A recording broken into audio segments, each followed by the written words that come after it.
পলাশবাৰী সমষ্টিৰ হাৰোপাৰা তৃতীয় খণ্ডত দুদিনীয়া কাৰ্যসূচীৰে ৰঙালী বিহু উদযাপন।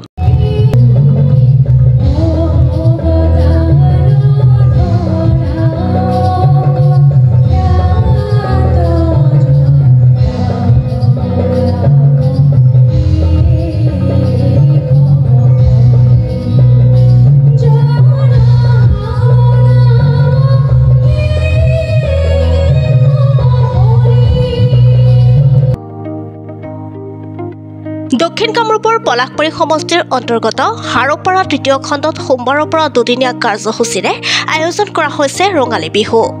সোমবাৰে ৰাতিপুৱা সাংস্কৃতিক শোভাযাত্ৰা, পতাকা উত্তোলন, শ্বহীদ তৰ্পণ, খেল ধেমালিৰ লগতে সন্ধিয়া টিকুমণি হুজুৰি আৰু অসীম তালুকদাৰৰ সংগীতানুষ্ঠান অনুষ্ঠিত কৰা হয়।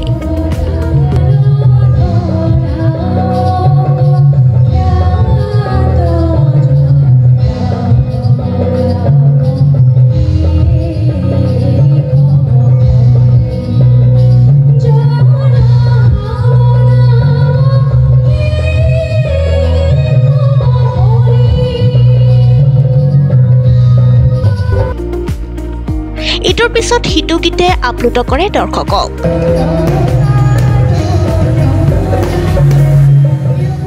বিহুৰ ক্ষেত্ৰতো অসমীয়া জাতিৰ এটা জাতীয় উৎসৱ। আমাৰ য'ত মানে হাৰে হুমুজিয়ে বুঢ়াৰ পৰা ডেকালৈ সকলোৱে ইয়াত জড়িত হৈ পৰে। গতিকে এইটো বিহু বুলি ক'লে অসমীয়া জাতিৰ যিটো স্বাভিমান, সেইটো আচলতে আটাইতকৈ মানিবলগীয়া, সকলোৱে পালন কৰিব লাগে। আৰু ঠিক অসমৰ লগতে আমিও হাৰোপাৰা তৃতীয় খণ্ড যুৱ সংঘই এই উৎসৱটো আজি ৬৭ বছৰ ধৰি পালন কৰি আছো। অহা বছৰ ৬৮ বছৰ হ'ব। গতিকে আমি আগবাঢ়ি গৈ আছো, ৰাইজৰ সহযোগিতা যথেষ্ট পাইছো। এইটো আমাৰ আটাইতকৈ গৌৰৱ।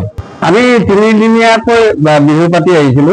তাৰপিছত আৰ্থিক দুৰৱস্থাৰ কাৰণে আমি কেতিয়াবা দুদিনীয়াকে, কেতিয়াবা এদিনীয়াকে পালন কৰি আহিছো।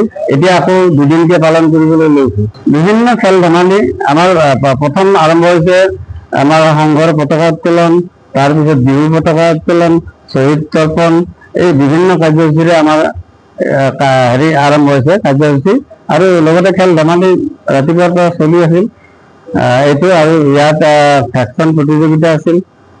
তাৰপিছত আমি মঞ্চত আৰম্ভ কৰিছো, মঞ্চ চলি আছে। অহা কাইলৈ খেল ধেমালি আছে। আৰু তাৰপিছত আমি মঞ্চলৈ গধূলি ভাগত যাম। খেল ধেমালি আছে মানে ৰচিত নহয়।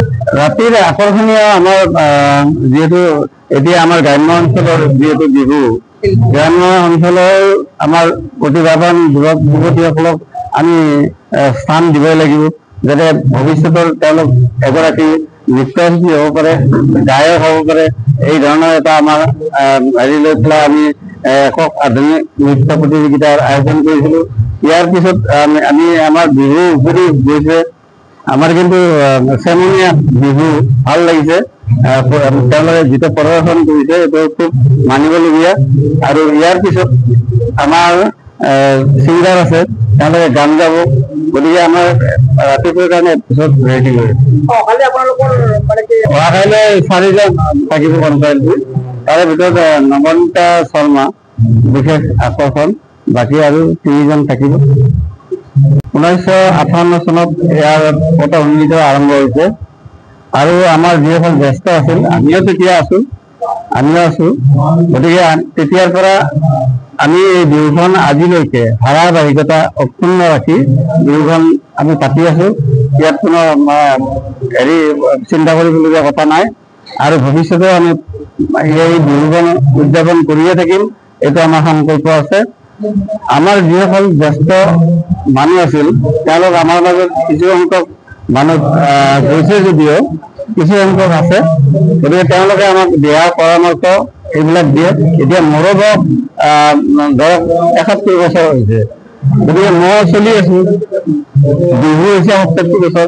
কিন্তু মই যিটো সময়ত এই ক্লাবটো গঠন হৈছিল, তেতিয়াৰ পৰা মই জড়িত আছো, বিহুৰ লগত জড়িত আছো। চালুকীয়া হলে আমি এই ঘৰ বন্ধাৰ কাৰণে শ্ৰমদান কৰি অনুদান পাবলৈ সক্ষম হৈছিলো। এই কামবিলাক চলি আছে। চৰকাৰে যেতিয়া ঘোষণা কৰিছিলে 2022 চনত ঘোষণা কৰিছিলে প্ৰথমটো, আমি 2022 চনত এইটো পাবলৈ সক্ষম নহলো। আমি 23 চনৰ পৰা আজিলৈ ধাৰাবাহিকভাৱে পাই আছো। এই হিচাপতে আমি অসম চৰকাৰক ধন্যবাদ জনাইছো। সেইকাৰণে তেওঁলোকৰ যি সাহায্য পুঁজি আছে তাৰ পৰা আমাৰ যি 1.5 লাখ টকাৰ অনুদান এটা আগবঢ়াইছে, তাত আমি যথেষ্ট সুখী আৰু আনন্দিত অনুভৱ কৰিছো। যাৰ ফলত আমাৰ মানে যিমানখিনি যাৱতীয় মানে আমাৰ যোগাৰ পাতি কৰাৰ ক্ষেত্ৰত চৰকাৰক মানে ধন্যবাদ জনাইছো। আৰু অনাগত দিনবোৰত আমি চৰকাৰৰ পৰা এই সুবিধাসমূহ পাই থাকো, তাৰ কাৰণে অশেষ ধন্যবাদ চৰকাৰলৈ। অশেষ ধন্যবাদ। আমাৰ সন্মানীয় মুখ্যমন্ত্ৰী মহোদয় ডক্টৰ হিমন্ত বিশ্ব শৰ্মাক আমি আমাৰ মঞ্চৰ পৰা, আমাৰ এই বিহু কমিটিৰ ফালৰ পৰা আমি অশেষ ধন্যবাদ। আৰু অনাগত দিনবোৰতো যাতে আমাক এনেদৰে সহায় কৰি যায়, তাৰ কাৰণে আমি তাতৰ আহ্বান আৰু মানে জনাইছো।